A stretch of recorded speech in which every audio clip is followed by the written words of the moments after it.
podcast is Real Voices of Happy Valley. It is. Based on the idea that the real people of the valley are more interesting than all the characters who appear on the TV programmes that are made here. Yeah. But we've just watched Passenger. Yes. Well, what do you think of that one? I can't sum it up in a sentence, but I felt that I was getting to the bottom. I was totally mystified for as apparently was everybody. A lot of it. And it's, for those who don't know, it's set just up the road from us in Cornell. Cheddar Vale, I think you'll find it was called Cheddar Vale in the series. And it was just weird. It was people going missing and people out of prison and people who hadn't done what they were supposed to have done or accused of. And, yeah, a bit odd. And spoiler alert, well, it's not really because I still don't know, but a lot of it was to do with a video game, a computer game that lots of them were engaged in. Yeah. I thought it was somewhere halfway between Twin Peaks and Stranger Things. Yes, yeah, and Happy Valley. Especially as they seem to go underground afterwards. Yeah. But again, I don't think the characters are any more interesting than the real characters. Maybe not. Some bloke who's come out of prison. There are people who've been in prison. Yeah, girls argue with their mum and go missing, and then turn up again. Fancy that. Have a bit too much to drink, probably underage in the pub. Yeah. So all that was going on. The two sort of comedy duo young coppers were straight out of 100,000 other TV series, really, weren't they? Yeah. Sometimes the comedy couple of villains, like in 101 Dalmatians or that one Home Alone at Christmas one. Yeah. Sometimes they're sort of comedy coppers as they were in this one. But they were the ones who ended up finding out what a lot of it was about, more than I did. Well, we shall find out. Yes. So to me, it ended on such a strange note that I'm hoping there'll be another series that'll explain it. Yes. But we did recognise the pub. We did, because we were in there on Easter Monday. We probably shouldn't say which pub it is, because I don't know if they want too much publicity about being involved in that, or maybe they do. Who knows? Well, but they can tell people themselves. So anyway, you're off to see Louise this afternoon? I am, yeah. She's someone I know through my Dagger in the Library crime book club. Which is in the library in Hebden Bridge once a month. And she does interesting things on the moors, apparently. Does do interesting things on the moors, which, if I were you, I would carry on listening and find out just what. Let's give that a go, then. Yeah. So we're here with Louise in a house in Hebden Bridge. Nice sunny day for a change. And I know Louise through the Dagger in the Library book group that we're both in, because we like crime fiction, and Louise is also involved in something called Dogsbodies. So do you want to tell us about that and your role in it? Absolutely, yes. So it's Calderdale Mountain Rescue, which also includes the dogs, because if they don't know where somebody's located, they need the dogs to go and find them. If somebody can't phone in or doesn't know their location, or indeed if they're unconscious or worse and they don't know where they are, they need the dogs. But the dogs need training. So I go out and I'm literally a dog's body for the mountain rescue dogs to learn how to find we're called bodies, but we are alive, but we are called bodies. Slightly disconcerting. It's nice to hear that dog's body as a title for something useful, as well as other uses of the term. Well, I'm intrigued at how you train them, because I thought they would sniff out, like if you had an article of their clothing or something like that, and they'd sniff it and then find the owner of that. Doesn't work like that. No, not at all, because they wouldn't have that beforehand. And it's still, I have to say, it's still a mystery to me. But they do get the scent on the air of just a human. So they're not necessarily finding a specific person, but they catch the scent on the air, not the ground trail. That much I've learned. Right. So if we're downwind, they find us a lot more quickly than if we're upwind of them. Okay. Yeah. So what do you do? So there's for the dogs. training? The dogs are at different levels, but basically we go out. Usually, if anybody wants to join us, they always want more dogs bodies. We go out on a Thursday evening in the Upper Valley, 7:30 till about 9, and frequently at this time of year we start from the Shepherd's Rest at Tobberden. Oh yeah. And go out up towards Gaddings or along that hillside, Mm. or we might go to Blake Dean or Hardcastle Crags. And we walk out for about 15 minutes. Then you just hunker down. You get your sit mat out or your carry mat and a bivvy bag, and you just snuggle down for maybe up to an hour and wait for the dogs to find you.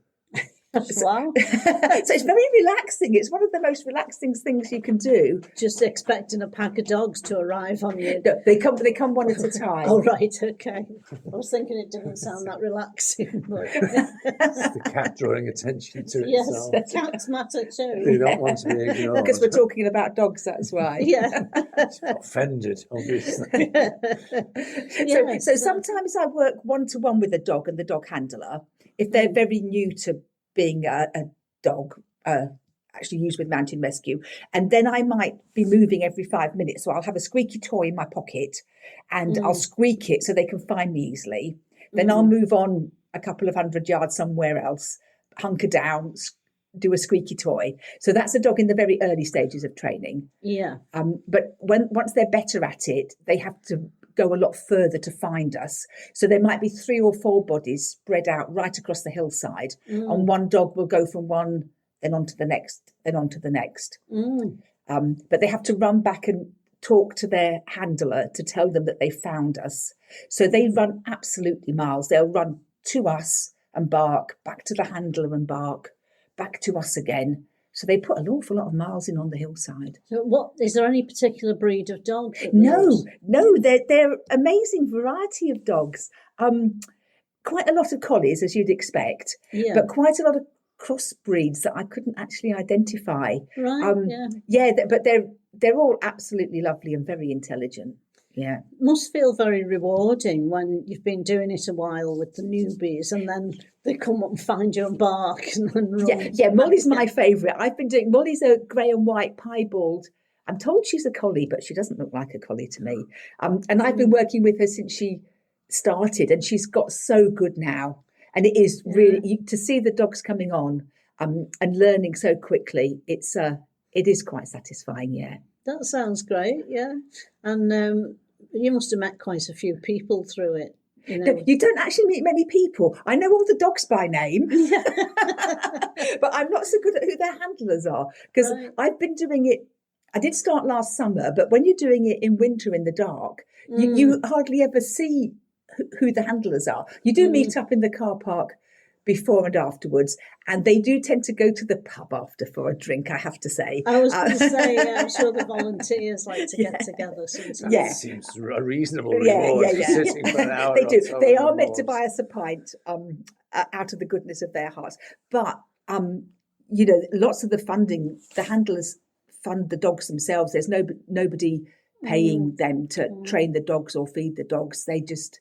So are they their own dogs? It's their own dogs, yeah. There's not too much of it. There is a bit of a social side to it, but I quite like it after a busy day. Just go and lie out under the stars can be quite a treat. I imagine, yeah. And so they're looking for more volunteers, are they? How would people go about doing that? They've got their Calder Valley Mountain Rescue have got their Facebook page. Yeah. And there's also the Mountain Rescue, the Search and Rescue Dogs have a separate Facebook page. So you can always find them there, or otherwise just Google Calderdale Mountain Rescue and they'll put you in contact with the necessary. Yeah.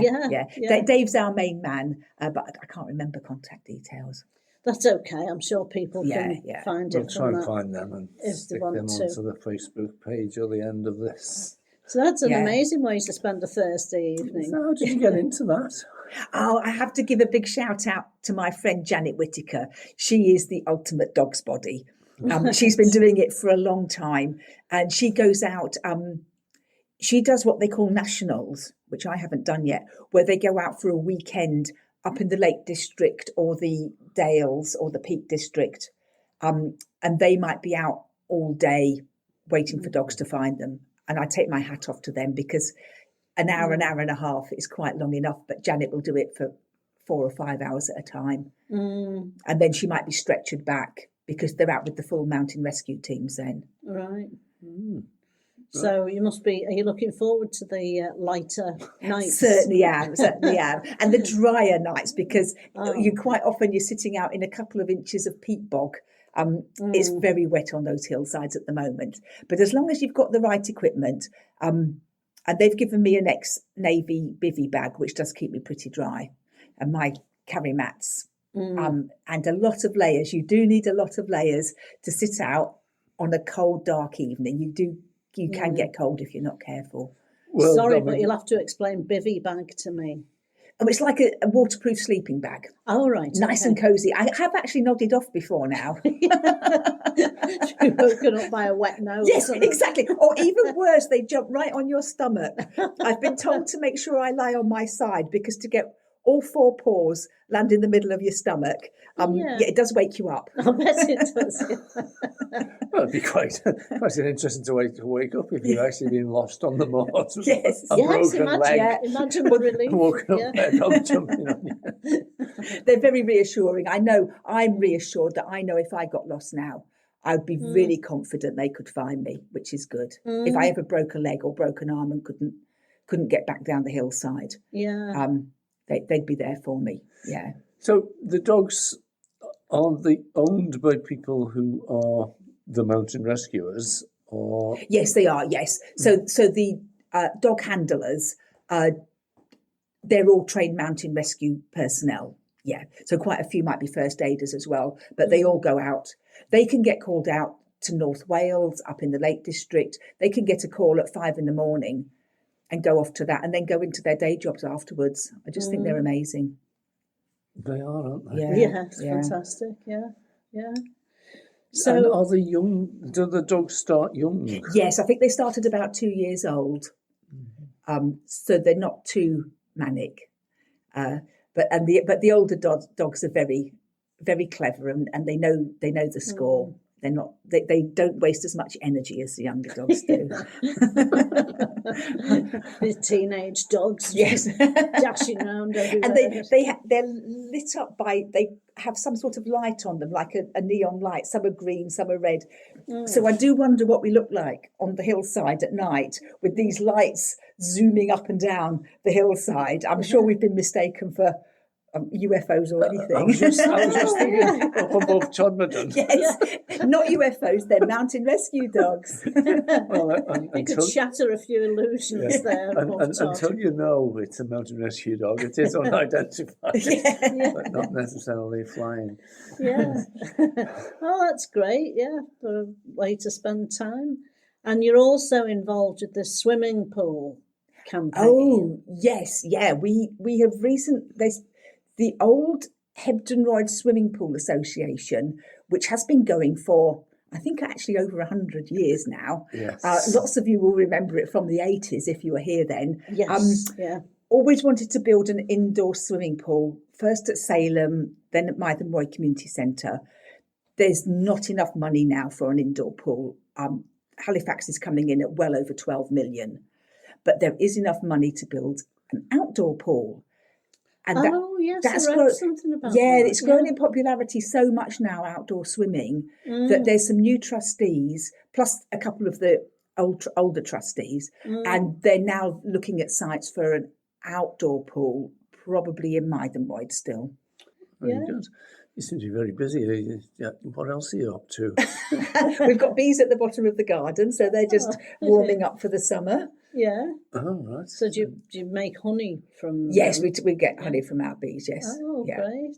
Yeah. If it stops raining, if it keeps raining like this, the bees won't be flying.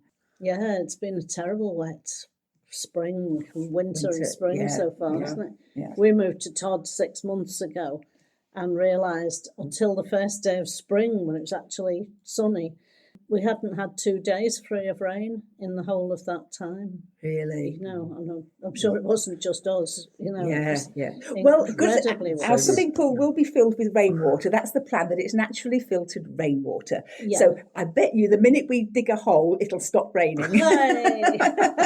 Certainly. We'll hold you to that. Yeah.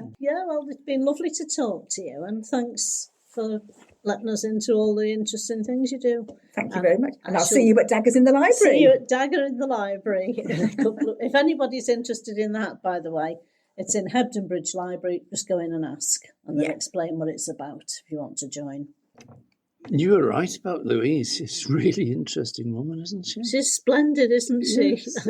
Yeah, I was so amazed at the end of a Dagger in the Library session, about 6:30, 7 o'clock, when she said, "Oh, well, I'm off now, to do my dog's body." And what's that? When she explains that, we have to have her on. Absolutely. And she's involved in the sort of century-old sort of campaign to get the swimming pool as well. Yes, I didn't Hebden realise Road. that was such a long campaign. Yeah, I didn't realise it was still going. No. But she told us a bit about that, but she recommended, and we talked to one of the other trustees who has more sort of details of the community and the technical issues. Yeah, that of they're the doing outdoor and exactly swimming what pool. they're looking for. Yeah. So we will go ahead and find Yes. that other trustee. And at it's some worth point. a separate podcast anyway. It It's worth definitely one is. on its It definitely is. But anyway, back to the search and rescue. Louise recommended that we tell people what the web addresses are. Yeah. To be quite honest, I think it'd be easier to find if you just go to your sort of search engine and type in Calderdale Mountain Rescue or Calderdale Search and Rescue, Yeah. and you will find various things Yeah. on their websites and on Facebook. But we will give out their rather complex, not easy to remember web addresses. The Calder Valley Search and Rescue Team is, what's that one, Viv? www.cvsrt.org.uk. Rolls off the tongue, doesn't Yeah. it? Yes.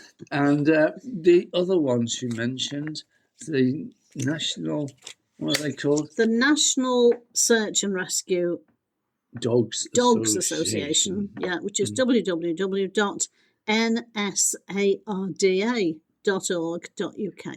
Right, again, another one rolls off the tongue. But certainly fantastic people.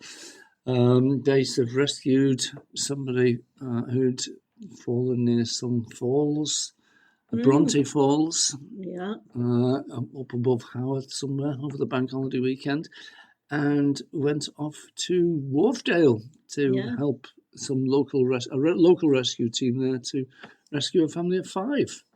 All safely back where they should be. Yes, so if you solid ground, so well done. If you feel you have the skills and equipment to go traipsing over the moors as part of a rescue team, they'll be looking for volunteers. And if you don't fancy that, but you wouldn't mind lying down on the moors staring at the stars for an hour or two, you could help with the training and become a dog's body. Yeah, Louise made that sound very attractive. She did. Made it sound more attractive than it probably is. But certainly in the summer, it'd be lovely just to have an excuse to just lie on your back and stare up at the stars. And for people who like walking in those situations, And I quite like walking in the moors. I've spoken to a few people who recommended sort of routes for walking on the moors. Yeah. And it's good to know that you can be rescued. And thanks to people like Louise. It is, absolutely. Well done, Louise. Okay, cheers.